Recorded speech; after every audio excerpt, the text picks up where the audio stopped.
বন্ধুরা, না কাটতে হবে না সেলাই করতে হবে, এরকম ধরনের পুরনো টি শার্ট যদি আপনাদের বাড়িতে থাকে তাহলে দেখুন এই আইডিয়াটি আপনাদের কত কাজে আসবে।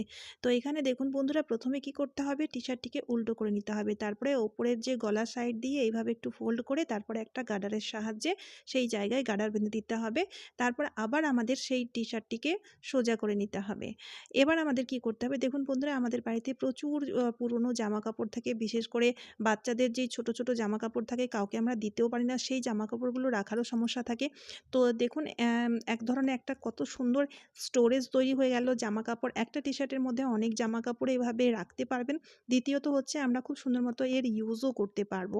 এবার এই টি শার্টের মুখটিকে বন্ধ করতে হবে, যার ফলে কি করতে হবে, দেখুন এইভাবে ছোট ছোট কুচি করে নিয়ে মুখটাকে গার্ডার দিয়ে বেঁধে দেবো।